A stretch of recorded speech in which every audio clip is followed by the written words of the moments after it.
Ditch Diggers, Season 12, Episode 3.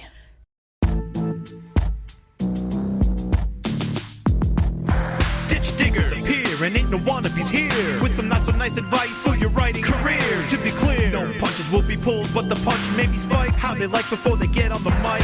To my left we got the mighty Lafferty, and if I piss her off, believe me, she'll come after me. And her co-host Ursula Vernon on the right, yeah, she's burning to recite a slime mold speech tonight. So settle in, folks, buckle in and boot up. Time to meddle in a way to make your writer shut up. It's hard work, but the perk is that it's fun and exciting. Facebook will still be there when you're done writing. Ditch Diggers!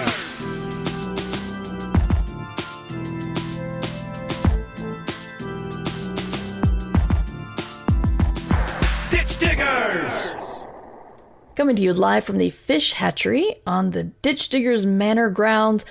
It is the Ditch Diggers with Lafferty and Ursula Vernon, a.k.a. T. Kingfisher. How are you, Ursula? And 50 million salmon spawn. And 15 million salmon spawn, yes. That's a big fish hatchery. The spawn are really small. Oh. Still, when you get into the millions, you'd think they'd pile up. Now I have to look up how many fish are in a fish hatchery. No, don't. Stay with us. Stay on target. It's an exciting week because Ursula has book news. So tell us about Wolfworm, Ursula. Yes. First of all, you should know that in 2023, the U.S. Fish and Wildlife Service released 126 million fish. And secondly, yes, Wolfworm, it comes out, I think, next week on Tuesday. And it is my weird Southern Gothic horror novel about botflies. Yep. So, yay. So did U.S. Fish and Wildlife release them all into the same spot, though? Like, didn't they, throw a couple here and throw a couple there? Or do they all get dumped? That was total. The Norfolk National Fish Hatchery holds 3 to 4 million trout on site. Okay. I hope you've all learned something, and I hope you're all. Wisconsin can produce up to 2.5 million walleye fingerlings. I have sent you on a side quest, and I'm very sorry. It's okay. I knew the ADHD was going to kick in, but I had to know, and now we do. Yeah. So probably not 15 million salmon spawn, but perhaps a million. Maybe a million. Okay, I'll give you a million. Sure. So Ursula's going on a small tour, going to be coming to here. That's not the correct words people say. Yes. Wait, I have it in front of me for once. Oh, good. But this spot's the only one that matters, right? Well, yeah. I will be at Flyleaf Books on the 23rd, which is next Monday. Which is Monday, yes. So I guess the book must be available at Flyleaf before the official release date, or else. Yeah, I think they usually have the books on hand the day before. It's just Tuesday is when they put them out. Because if it came in on Tuesday, they might not get the books until the afternoon, and then, going to miss all the midday book buyers. So. Right. But also, since I'm doing the event on the 23rd, I'm guessing you'll get the books a day early there, or else it'll be weird. I don't know. Yeah. Then I will be at Politics and Prose in Washington, D.C. Then Brookline Booksmith in Brookline, Massachusetts. And The Strand in New York on Thursday the 26th. And then I think I get to go home, but I will have an event on, I want to say Monday, the, I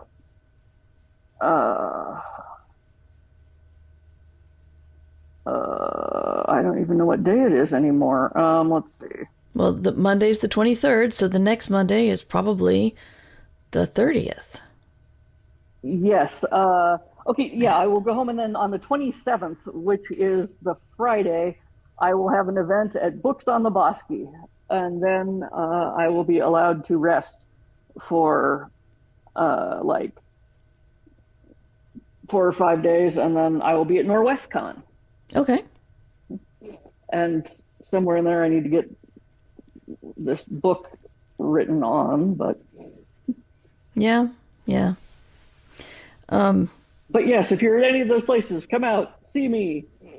Yes, in the Flyleaf one, I'm going to be interviewing Ursula. And people say we're entertaining together, so hopefully that should be fun. It's true. And we're also going to record. Ourselves. Sorry? We entertain ourselves. That's true. If nobody else, we entertain us. We'll be going to be streaming it, provided Numbers Ninja or Jim are up for the challenge.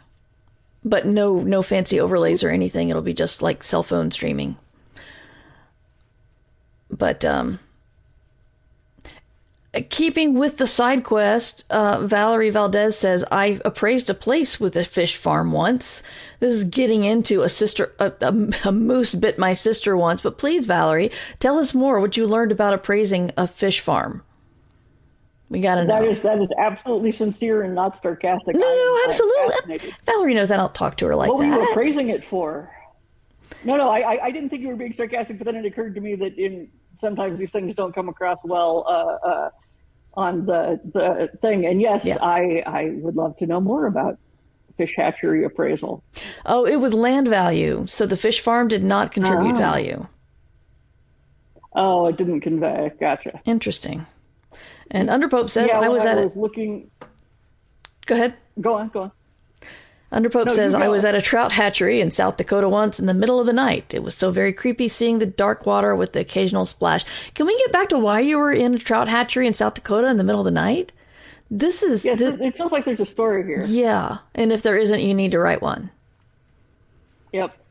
Like, that's a great, just start in media res. So there I was in a trout hatchery in South Dakota in the middle of the night. I bet you're wondering how I got here. Yes. Yeah. I don't know if anybody's done a haunted fish hatchery. Someone should do that. 2028, y'all. You heard it here first.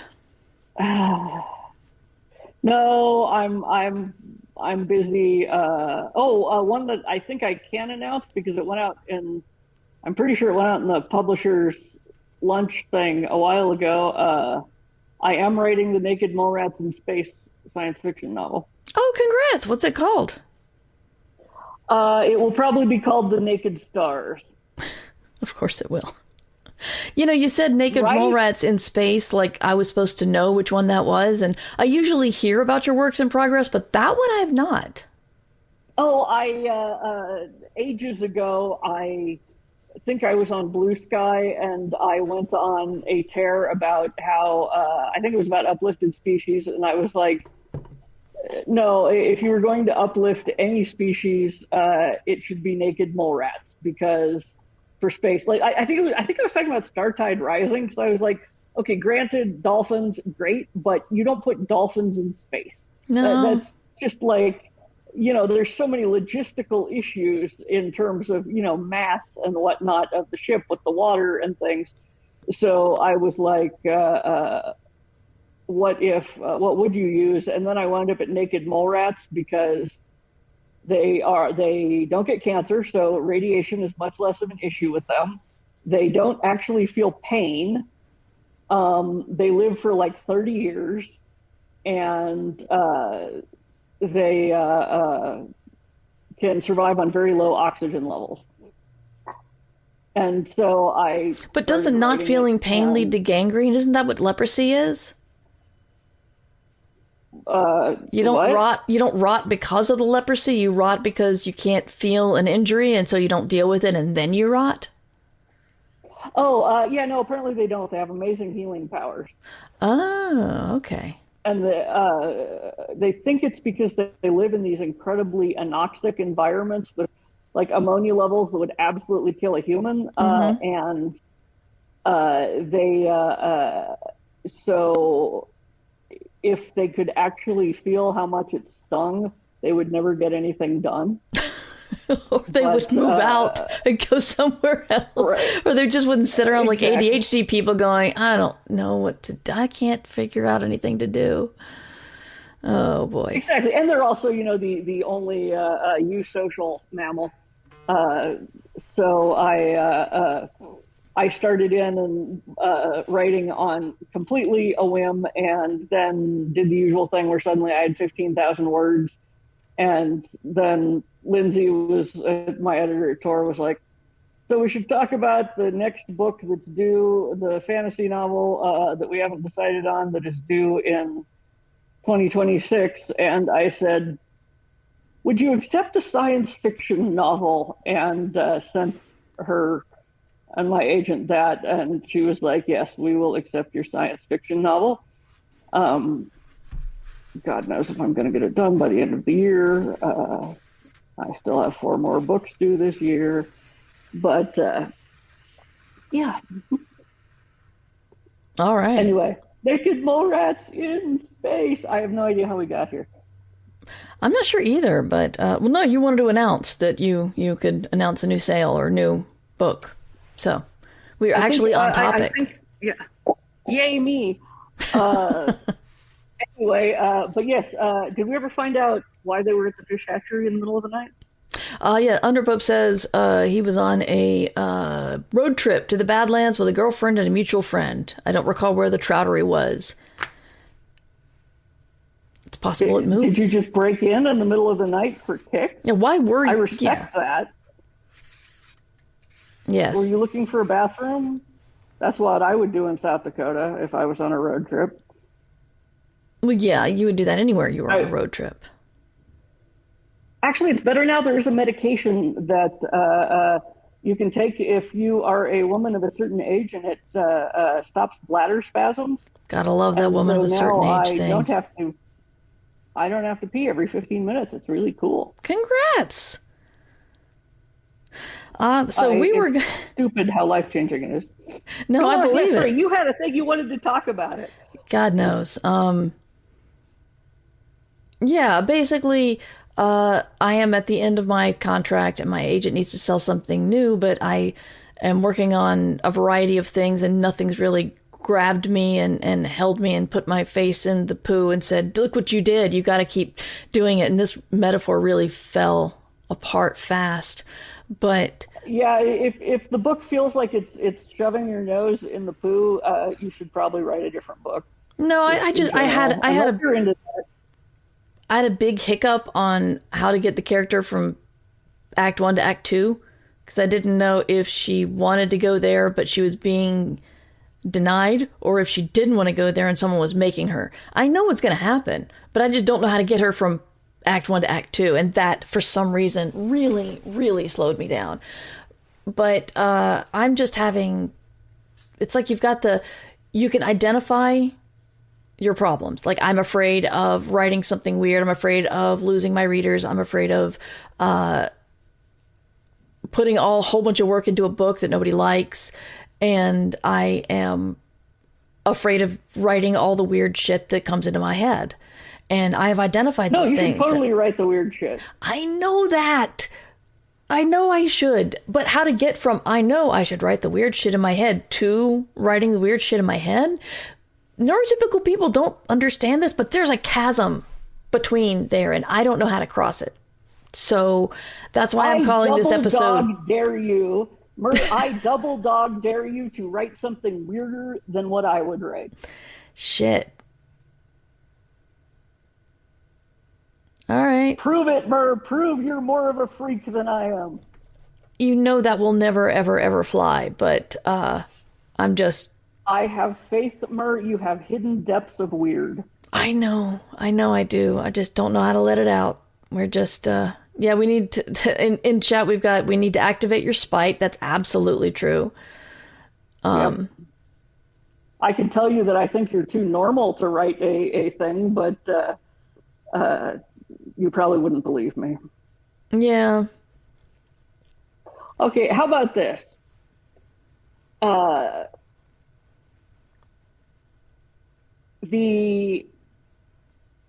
Haven't you had an agent at some point who told you something was too weird to sell?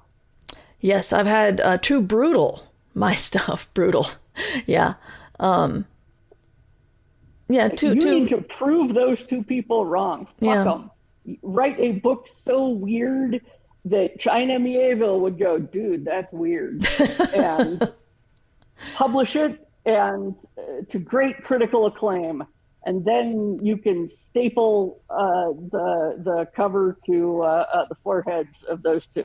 Oh yeah, Assault with a Stapler. The two things Mur is known for: that weird book and Assault with a Stapler. Look, there's always a first time. They thought that stuff was too weird. You take that weird to 11, damn it. Think of your angst at those people. They were wrong. Yeah, they were wrong, damn it. So apparently to reboot your writer, all you need is Ursula to yell double dog dare at you. Sorry? I need a little more passion there, Mur.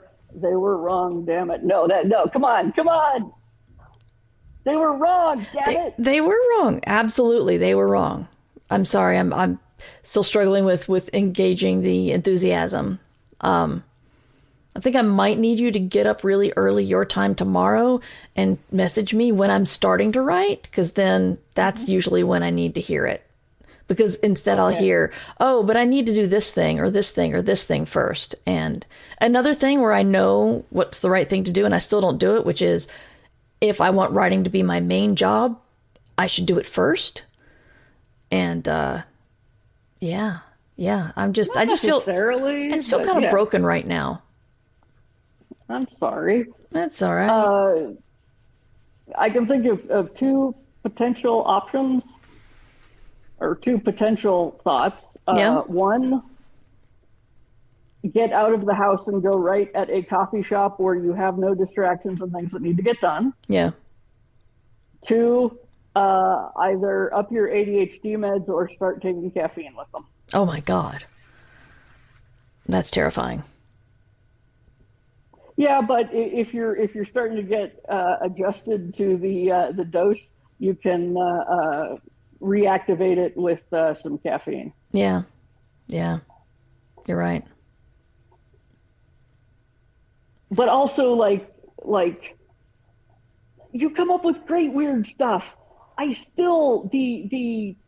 still causes me emotional anguish that you have not done the book with the solving the murder among the human sacrifices.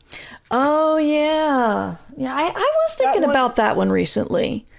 That one has the most brilliant goddamn premise that I wish I had thought of. All right, well, I'm going to use, if I write that, I'm going to just use that as a blurb. I hope you don't mind. I'll skip the middleman and not even bother you. Oh, yeah, by all means. Okay. All right. So, there's a murder among the human sacrifices.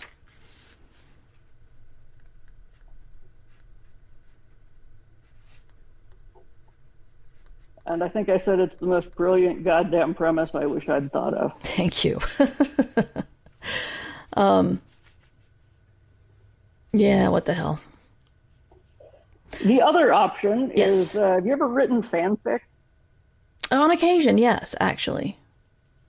Go write some fanfic. Do something for the pure joy of writing a thing without the is this weird or saleable or whatever. Get the giddiness going, and that helps.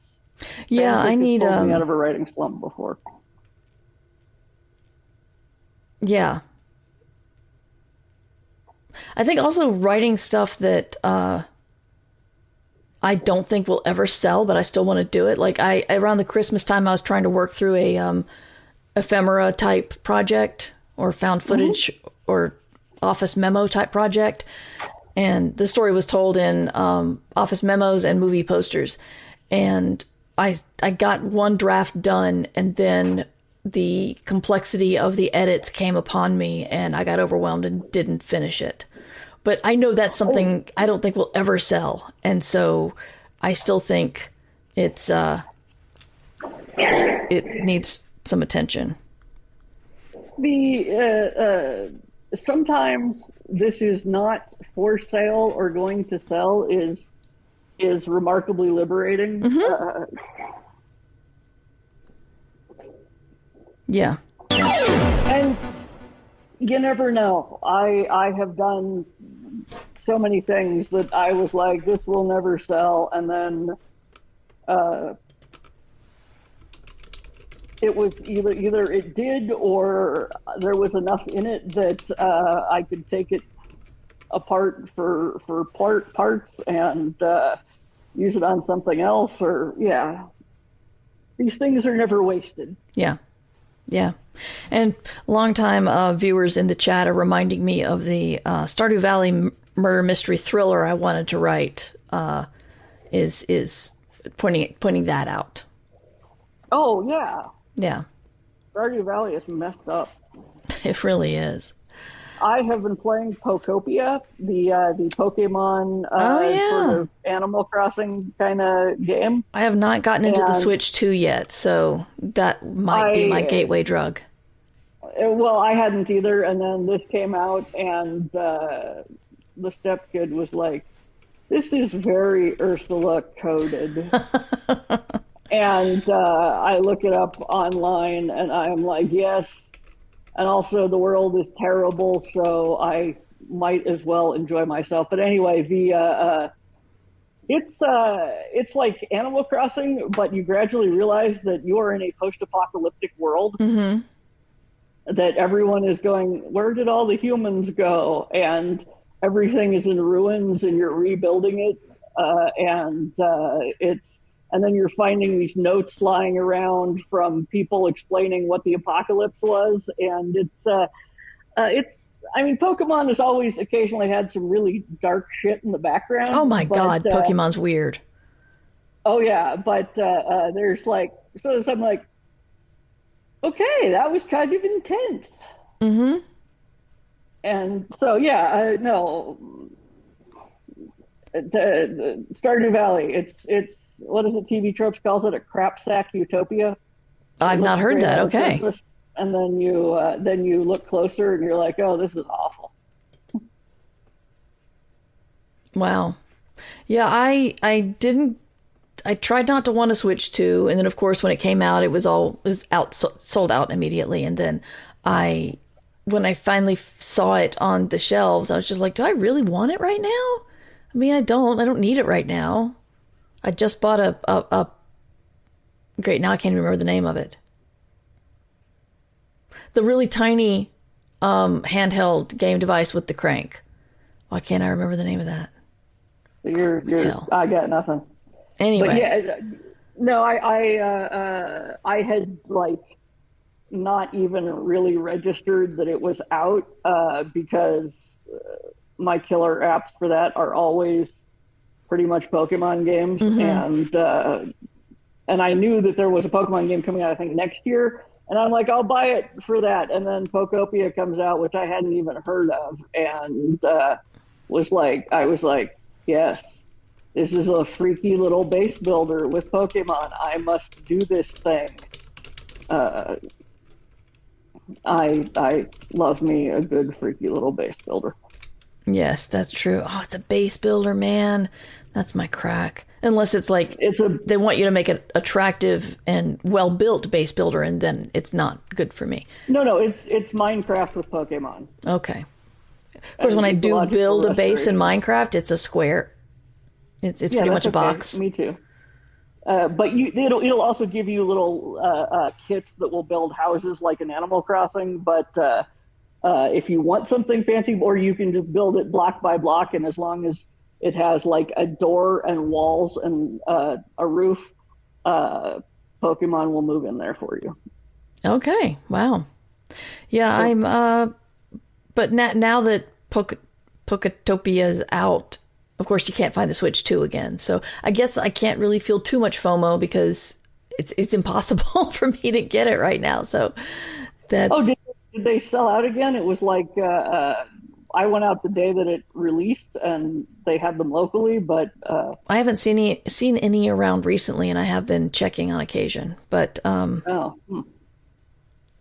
So to recap, what we got is to restart your writer, you need someone to yell double dog dare at you. You need to remember somebody who didn't think you could do it in the first place. Yes. You need to write some fanfic and get the pressure off yourself?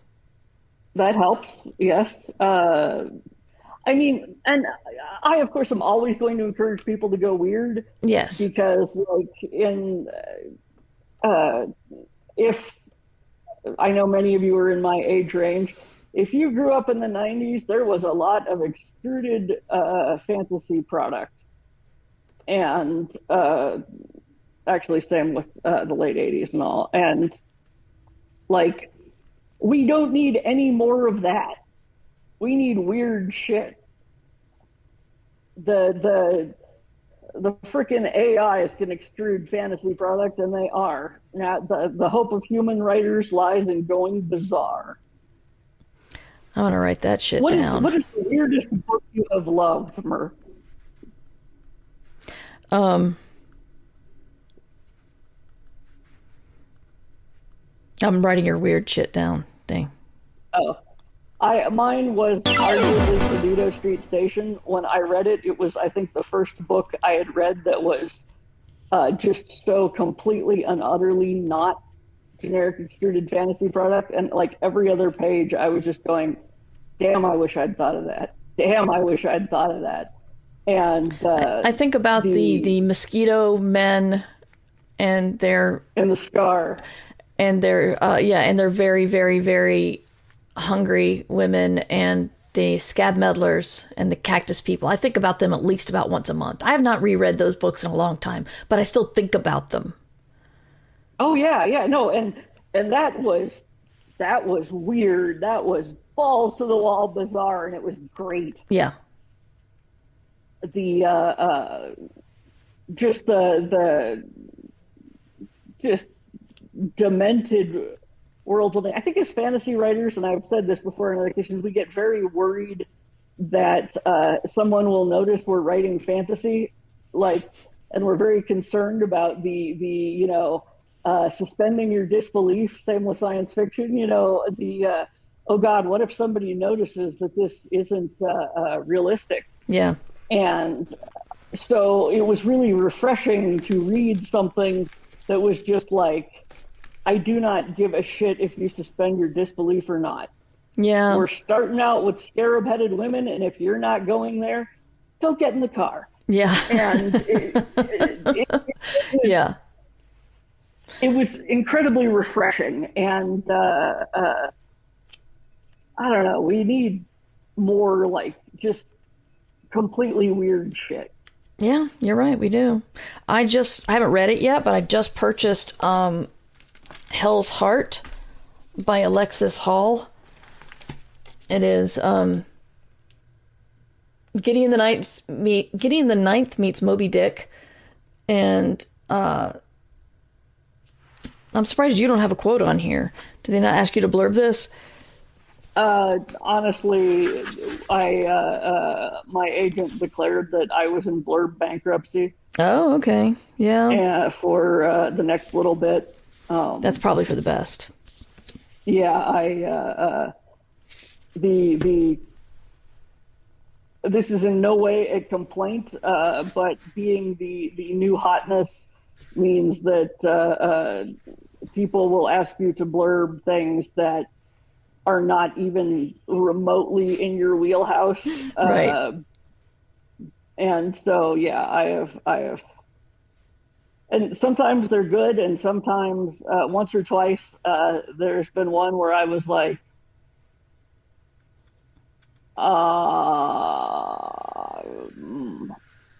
unfortunately, the nice thing about blurbs is that very rarely is there any follow-up by the editor because they know they're asking a lot. But for some reason, it's always the ones where I was like, okay, that is a thing I read that the editor comes back to check. But I did just read John Wiswell's The Dragon Has Some Complaints, which is coming out soon. That one is a delight. I enjoyed the heck out of that. It's the central premise is that the dragon has 3 heads, and they have different personalities. So, like, the narrator is the center head, and the other heads are kind of like his weird-ass, inseparable roommate conjoined twins. And it's a lot of fun. That's cool. Yeah, I forgot what I was going to say. It's gone. It's gone. There's my brain, and there it goes. Yeah, I have said before, I always compare that to seeing a rabbit run away, and you can just see the thought's little white butt vanishing into the gloom. Yeah, yeah.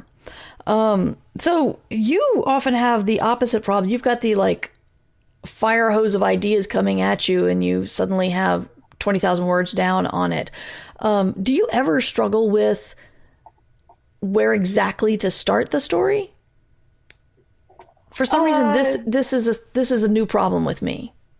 Interesting. I'm sure there have been times I have, but often I just kind of pick a spot and write a line and see what happens. And this is, I write fairly good first lines, I have been told, and for some reason, the first line, if I get it right, I just kind of start powering through from there. But it's, yeah, no, I think it's that I don't worry about it. I just like start, and it's like anything is, what was the line? All you need in life is ignorance and confidence, and then success is sure. Mm-hmm. And so I just like throw myself into I'm like, all right, I have a vague idea about a thing. And I don't know. I think a lot of that is instinctive. Yeah. I mean, I wrote, my first, sorry? Go on. No, you go on. Okay. Just for the listeners and the watchers, Ursula and I are not on camera. I'm on camera, but Ursula's bandwidth at home can't handle the stream and the camera. So the physical cues that we usually have to play off of each other, they're not there. So, yes. Sorry about that. So we keep running over each other. Yes. So I like my first line, actually. It's 20 years after the war with the undead, Mom opened a 7-Eleven, which I thought, that's a great first line. It answers, it asks and more questions than it answers. So that's what I was going for. But, yeah. Sometimes I find like a good first line or whatnot, like if I'm excited about the idea, then I charge into it for the 20,000 words. But if I'm not excited about the idea, like I'll write a paragraph or two and then I'll just be like, Like I have one that's kicking around my head that I would like to get to, which was the dead fox was watching her again. Again, that's one of the best words. Oh, it really is. Yeah. Again and anymore. It really just. I woke up one morning and my penis was missing again. It's such. It just adds another level of weird or humor or dread, I guess. Maybe I just usually find it funny. What is the penis missing thing from? Detachable Penis, sung by Kingfisher. Oh, okay. Yeah. I know the Detachable Penis song. I was thinking of, somebody was talking to me about a book recently that had that premise, but I've lost where it was. My brain also the little thought butts recede. Yes. Shauna says, my mom just walked in as you said the penis line. Sorry, Shauna. Sorry, Shauna's mom. Yeah. Although I know Shauna, and I can't imagine their mom being too shocked. I'm just saying. So I don't think I have anything else to bring up. Is there anything you want to talk to? We haven't talked in a while, so didn't know if you had any stuff to discuss. Man, if there is, I've forgotten it already. No, I am doing the thing which is nice to live through, but boring to talk about, where I get up, I write the book, I maybe do one or two things that need doing, and then I play video games. And it is a wonderful life, but it's very boring to talk about. I don't really have anything. We do have a question. Oh, yes. Well, Ben Flambe wants to know, can I call in? Well, this is actually not a call-in show, but a two-host show. Just my co-host isn't on camera right now. But if you have a question, you're welcome to put it in chat. We talk about writing and the business of writing and the issues around writing. And sometimes we go off on video game tangents, but we're not sorry. Actually, speaking of video game tangents, it is amazing how the writing in video games matters. And I was struck by this the other day, because the writing in Pokopia is very good. It keeps me gripped. And at the same time, there is a game that came out a year or two ago called Pal World. And it is absolutely a Pokemon game, and only it's a base building Pokemon game with guns, essentially, to the point where I believe the Pokemon company tried to sue them, and the court basically said, "We're sorry, no, collecting cute monsters is not something you get to copyright. Too many other people have done it. You can do the evolution thing, will allow, and also I think they're arguing about the Pokeball thing. But the thing is, technically, it is superior to a lot of the things that Nintendo has put out recently. Pal World, it's lovely to look at. It handles like a dream. There is none of the game bloat problems that technically that were with the last ones, and there is virtually the writing is just apocalyptically either bad or absent. And I played it, and I'm going, it causes me pain. I'm like, for the love of God, this is fixable. I can fix this. And I'm going, nope, it is not your job to fix the writing of the game that has great mechanics and bad story. But I'm just like, seriously, this is so easily fixed. But they haven't, and it therefore it gets boring, because after a point you're like, there is no motivation for me to do the next thing and the next thing. It's just okay, I do a thing, and then the little quest goal pops up and says, go fight this guy. Yeah, why am I fighting that guy? It's so you can advance to the next level. It's galling. I tried to play it, and its survival aspect was not one that I liked to play within. I usually don't like survival aspects, just because, if I want to worry about being too cold or too hungry, I'll just live my life. But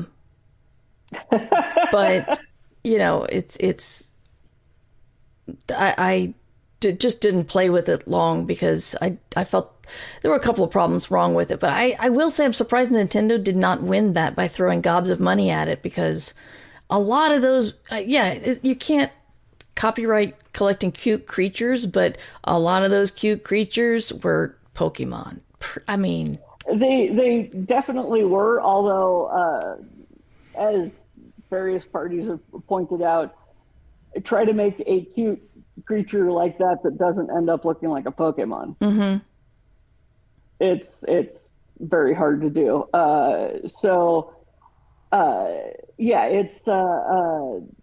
I like survival up to a point. I liked Aska. I will play 7 Days to Die on easy mode, but I still die on that if I play that on easy mode. You're going to die a few times, but I love a good base builder, so I am immediately like, let me design the killing floor. Actually, the problem is that Kevin and I were playing 7 Days to Die for ages co-op, and we stopped because it had gotten too easy because I had built basically a killing floor for the zombie horde, where all we had to do was stand on the walkways and they would die below us. And he was like, I think you've done too good a job. So then we had to go play Grounded for a while instead. And I sometimes do that to myself, is that I will like figure out the mechanism and then do it, and then it stops being fun because there's no challenge. Yeah. But I also don't want, I can't do the Dark Souls-esque, you will die every third step, because it's like, okay, that's not fun for me. Yeah. I can do the survival games, but a storyline helps.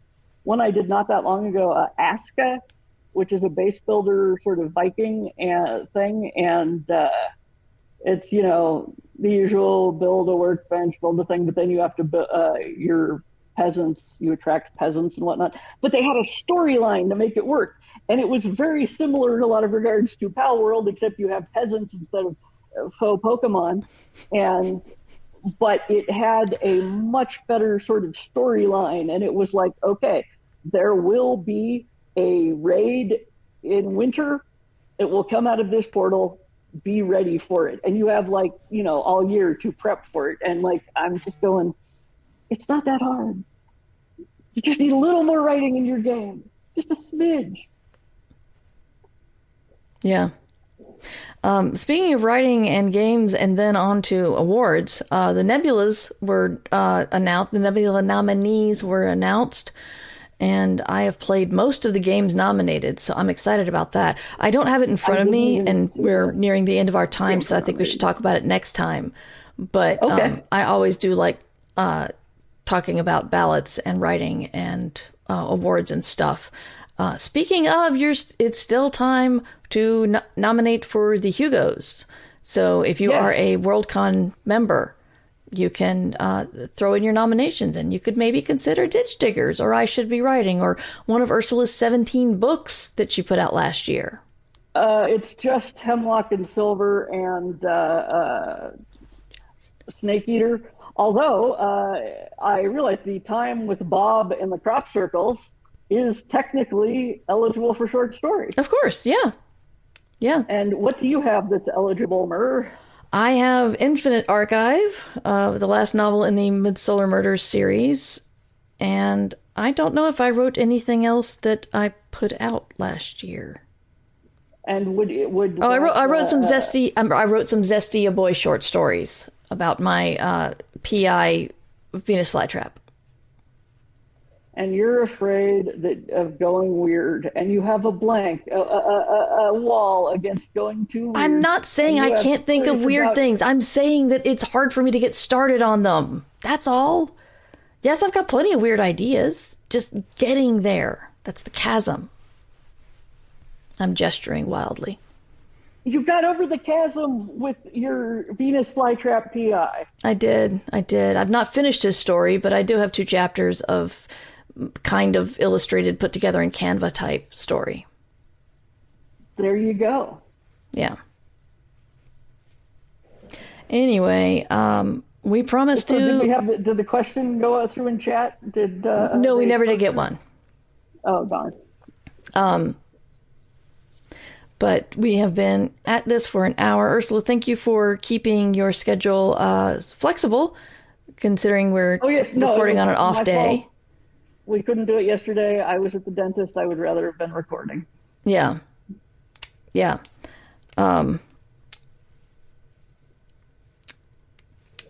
But we have I'm a self-published author and have some questions. Can I join the stream to ask them? No, that's not this kind of show. You're welcome to ask via chat, or you can email mightymur@gmail.com, and I can either answer or read them on the show. Although we probably should read them on the show since Ursula's a more successful self-published author than I am. But I am happy to write the questions, and I will answer them. Yes. Next week, we will actually be here at 6 o'clock or 6:30. Your flyleaf thing? It is at 5:30. Okay. So 5:30-ish. I don't know if they're doing the signing first or not. Sometimes they do, sometimes they don't. But we'll be doing a live thing at the bookstore at Flyleaf Books in Chapel Hill, Eastern time, so 5:30, 6 o'clock. Check us out. And then after Ursula recovers from her book tour, we'll be back on Twitch on, in theory, alternate Mondays, 3 p.m. Eastern time, but in reality, sometimes it's a little bit less often than that. But I also have a podcast called I Should Be Writing, where I also take questions and happy to answer them, and we stream that Thursdays, 3 p.m. Eastern time on twitch.tv/mightymur. Super worthwhile, and I send people to the I Should Be Writing archives all the time. Oh, thank you. But yeah, Ursula, tell us about you and your exciting new stuff and all that. Where to find you? I am at Red Wombat Studio, which I do probably need to update with Wolfworm. Wolfworm comes out next week. The Daggerbound, the sequel to Swordheart, comes out in, I think, August. I think something else is landing this fall. And I write a lot of books. I am on Blue Sky as to Kingfisher, and that's the most reliable way to get a hold of me, other than the contact form on my website. So, yeah. I'll be there. Here, and I'm actually going to put the stream ending thing up because I have thank you Patreon stuff. So, thank you guys, and thanks for being here, and thanks for chatting, and hopefully we'll see you next time. And Ursula, I hope you have a safe book tour, even though I will see you. Thank you, yes. But safe trip out, and looking forward to seeing you on Monday. Yes, you will get me while I'm still relatively fresh and my eyes aren't twirling in opposite directions. Excellent. This podcast was produced under Creative Commons Attribution, Non-Commercial, No Derivatives License. Music provided by Devo Spice, devospice.com. Ditch Diggers! This is a free podcast brought to you by the kindness of our patrons. If you would like to also be kind and a patron, go to patreon.com/mightymur.